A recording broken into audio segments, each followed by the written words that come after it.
Get out! My mother-in-law, Catherine's harsh voice, pierced the air when my husband was transferred abroad.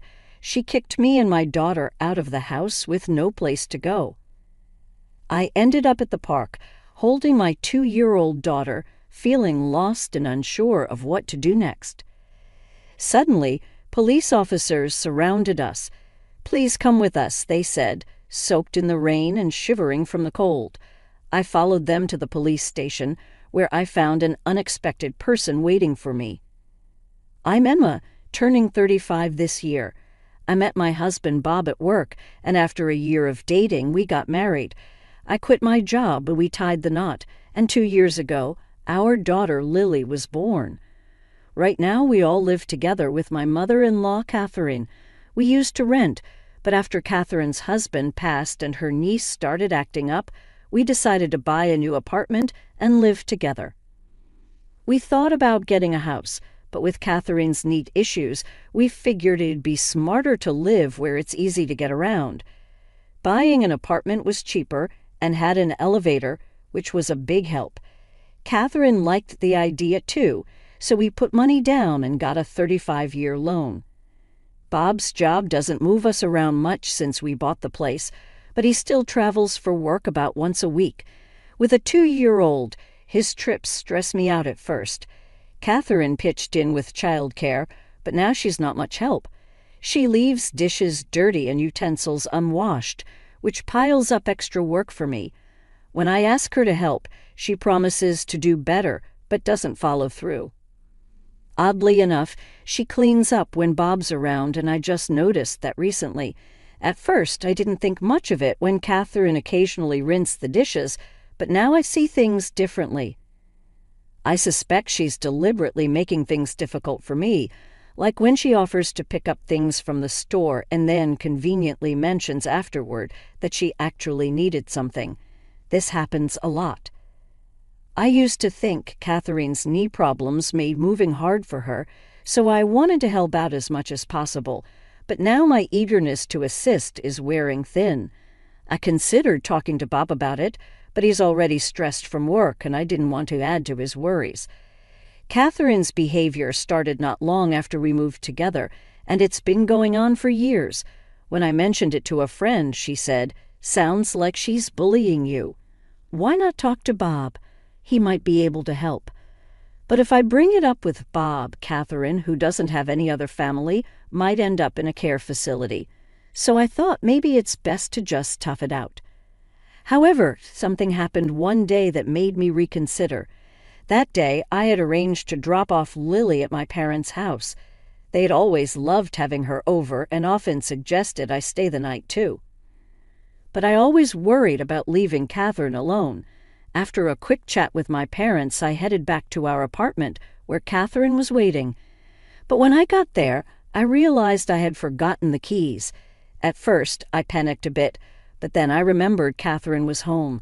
I tried buzzing her through the intercom, but there was no answer. I waited outside, thinking she might have gone out, but she didn't return. As it got dark, I decided to follow another resident into the building. I was sure Catherine wouldn't be out so late, but when I buzzed our apartment again, there was still no response. I waited a while longer, but still nothing. Finally, I heard a faint sound from inside, confirming Catherine was home. I kept buzzing the intercom, but she wouldn't answer. Feeling defeated, I booked a room at a nearby motel for the night, planning to sort things out when Bob got back from his trip. I got locked out. I explained to Bob when he asked what happened. He was understandably upset, but Catherine just brushed it off, blaming her hearing and joking about getting old. Relieved to be back inside, I grabbed my keys and went to pick up Lily from my parents' house. They offered their support, saying I could always come back if things got too tough. Their comforting words brought tears to my eyes, but I quickly composed myself before heading home with Lily. For a while, things seemed okay with Catherine. Then, unexpectedly, Bob's international transfer was confirmed, a permanent move, not just a business trip. We just bought a place, and now this international assignment. What should we do? Bob asked me. I hesitated, considering the stress it might bring to Lily, but ultimately decided it was best for us to stay in the U.S. Soon after, Bob had to leave for Europe. Although he was concerned, work kept him occupied, leaving me, Lily, and Catherine to navigate life together. Living with Catherine took a turn for the worse once Bob left for Europe. Just as I expected, her attitude shifted drastically. On a stormy day when it was unsafe to go outside, Catherine blindsided me with a shocking request. "Now that Bob's away, wouldn't it be best if you and Lily found somewhere else to live?" she said bluntly. "Excuse me, what are you saying?" I couldn't believe what I was hearing. "I prefer to have the place to myself. I can't relax with strangers around, so if you could leave as soon as possible, that would be great," she replied, showing no remorse. I was stunned by Catherine's nerve. Despite not being blood-related, I had always treated her like family, doing my best to make our living situation comfortable. But to her it seemed we were just unwanted guests. As I contemplated packing up and returning to my parents' house, Catherine's next words cut deep. "Why are you still here? Just leave already," she demanded, showing no mercy. Before I knew it, Lily and I were standing outside our own home, dressed only for indoors, as Catherine slammed the door shut behind us. No matter how hard I knocked, she refused to open it. Lost and stranded, I took Lily to a nearby park for shelter from the pouring rain. Without my wallet or phone, which were inside the house, I felt utterly helpless, unsure of our next move. Exhausted and freezing, I tried to keep us warm as we huddled together. With nightfall approaching and the cold setting in, I feared we might fall ill, desperate for help. I considered the long walk to my parents' house despite the distance. As I weighed our options, I noticed 2 faint lights in the distance. Squinting through the rain, I realized they were police officers approaching. Before I could decide what to do, one of them called out to me. "Are you Emma, and is this little one Lily?" the officer asked, catching me off guard with his knowledge of our names. I nodded weakly, confirming our identities. "Please come with us to the station," the officer requested. Lily and I obediently got into the patrol car, grateful for the large towels the officers provided to shield us from the cold and rain. As we shivered in the back seat, I couldn't shake off my curiosity. "How did you know where to find us?" I asked, hoping for some answers. "We'll explain everything once we're back at the station," they assured me. Exhausted, I soon drifted off to sleep, only to awaken later to find ourselves at the police station. Following the officers inside, I was taken aback to see Catherine and my uncle waiting for us. "Uncle, what are you doing here?" I asked in surprise. "Bob contacted me. He suspected you might be having trouble with his mom, especially since he's overseas," my uncle explained, shedding some light on the situation. "He wanted me to keep an eye on things for him." Apparently, Bob had discussed this issue with him before, expressing his concern about not being able to be there himself while he was overseas. My uncle had spotted us in the rain earlier that day and had considered taking us in himself. However, he found Catherine's actions extreme, so he decided to report it to the police. That's why the officers knew where to find us and came to our rescue. Catherine had also been summoned to the police station, where she sat glaring at me, seemingly unaware of the reason for her presence. "Why do I have to be here? My knee is acting up, you know. If Bob were here, none of this would be happening," Catherine argued. Little did she know that this entire situation had unfolded because of Bob reaching out to my uncle for help. During discussions with the police, it became evident that the situation might have legal implications. As a result, I was advised to consider hiring an attorney to navigate the complexities ahead. "An attorney? That's an overreaction. I just locked the door, that's all. I didn't do anything else," Catherine protested. "Do you even realize what you've done? You threw Emma and a little child out in torrential rain. That's not something forgivable," my uncle defended us, emphasizing the severity of Catherine's actions and asserting my rightful ownership of the house. That's impossible. Bob is the head of the household. He's the rightful owner. Now that he's not here, it should be mine, Catherine insisted, misunderstanding the ownership status. In truth, my uncle, who works in real estate, had facilitated a great deal on a condo for us, and Bob had recommended putting it under my name. Following my uncle's guidance, I decided to seek legal advice. The lawyer explained that evicting Catherine would be challenging and suggested considering placement in a care facility. I immediately called Bob to update him on the situation. He hadn't anticipated the severity of the issue and expressed his desire to return from Japan to address it properly.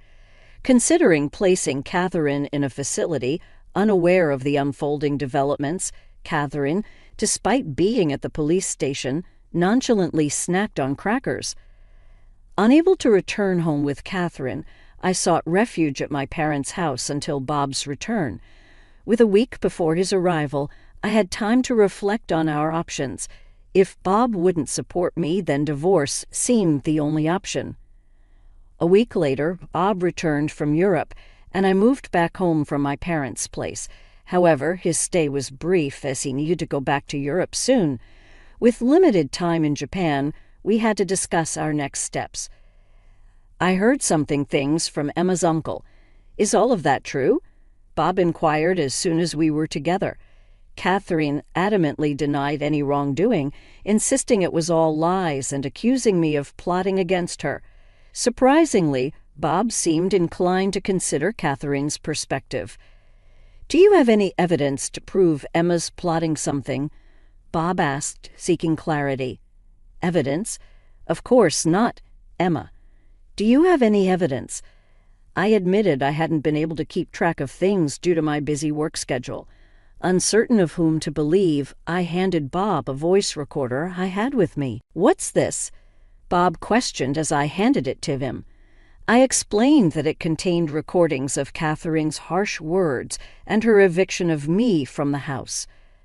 As Bob listened to the recordings, he heard Catherine's disparaging remarks about me, questioning why he even married me. Catherine quickly began to defend herself upon hearing the playback. This is taken out of context. Everyone has their moments, right? I was just frustrated at that time, but it was just this once. Catherine attempted to downplay her actions, but the voice recorder played a relentless stream of verbal abuse, revealing countless instances of mistreatment, some not even captured on the device. Bob's hand trembled with tension and anger as he held the recorder, while Catherine appeared guilt-ridden. "Mom, what is this about?" Bob demanded an explanation, but Catherine remained silent. "If you won't answer, then I can only assume this is all true. If so, I need to prioritize Emma and Lily's safety. You understand that, right?" Bob's anger was palpable, a sight of him I had never seen before. Catherine, seemingly realizing the severity of the situation, cowered in fear, unable to respond. In the ensuing discussions before Bob's return to Europe, I made it clear that I could no longer live with Catherine, especially with Lily in the picture. Bob seemed to agree, leaning towards the idea of placing Catherine in a care facility. However, Catherine vehemently opposed the suggestion, complicating matters further. Regardless, I decided to sell the house. "So, you can't stay here anymore. If you don't want to go to the facility, you'll need to find another place," Bob announced firmly. "How dare you decide this on your own? I won't allow you to sell the house." Catherine protested vehemently, but the decision was made. Lily and I had already chosen to move to Europe. As Bob regretted not being more present for his family and was determined to make amends moving forward, I had reservations about moving abroad. Knowing that Bob would be with us provided some comfort. Plus, I thought it would be beneficial for Lily, who was only 2, to immerse herself in a new environment and practice her communication skills in Europe. Therefore, selling the condo, which still had a mortgage, was the only viable option. Leaving it as it was would burden Catherine with the mortgage payments, which she couldn't afford on her fixed income. Considering her future prospects, it was essential for someone to be available to support her. Despite our best efforts, Catherine refused to move into a care facility voluntarily, so we had no choice but to arrange for her admission forcefully. "I'm sorry, but I have to head back to Europe. Could you take care of any necessary procedures here?" Bob asked before departing. With assistance from friends and family, I managed to complete the process of admitting Catherine into the facility. The staff there kept me informed about her condition, but it seemed she was struggling. While it would be understandable if she were simply feeling down, she was reportedly making things difficult for the staff and other residents. Before leaving for Europe, I visited Catherine to check on her well-being. However, she lashed out at me, accusing me of imprisoning her in the facility. She also vented her frustrations to the staff, criticizing the food, accommodations, and other residents. Despite apologizing to the staff for her behavior, they reassured me, saying they were accustomed to handling such situations. Despite the challenges and mistreatment I had endured from Catherine during our time living together, I couldn't help but feel anxious as I embarked on my journey to Europe. Upon arriving in Paris, Bob greeted me at the airport, and we made our way to the apartment we had rented.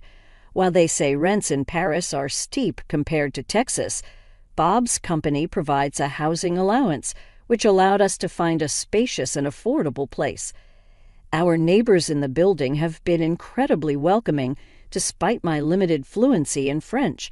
Just yesterday, one neighbor shared some wine and cheese with me, and in return, I offered them some homemade mac and cheese. In the meantime, I'm gradually picking up French alongside my daughter Lily. Recognizing the limitations of self-study, I've also enrolled in a language school where I've met other Americans new to France and formed some great friendships. Back in the States, my worries about Catherine often overshadowed my enjoyment of outings with friends.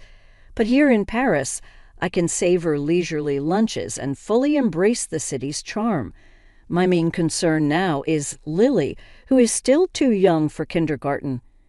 Typically, children here start kindergarten at 5, so I'm hopeful she'll pick up enough French by then. Thankfully, Lily seems to be adapting quickly. As Lily grows older and approaches preschool age, I'm considering re-entering the workforce. While Bob supports me staying at home, living in Paris has sparked a desire for new opportunities. Witnessing the ambition and confidence of people here has inspired me. I've even befriended a waitress at a nearby cafe who hinted at a potential job opportunity there. The cafe is popular among both Americans and locals learning English, presenting a promising avenue for me. Despite the challenges ahead, our move to France has strengthened the bond between Bob and me. I feel more empowered to express my feelings, and I'm confident that we'll face whatever comes our way as a family. Right now, I've never felt happier in my life.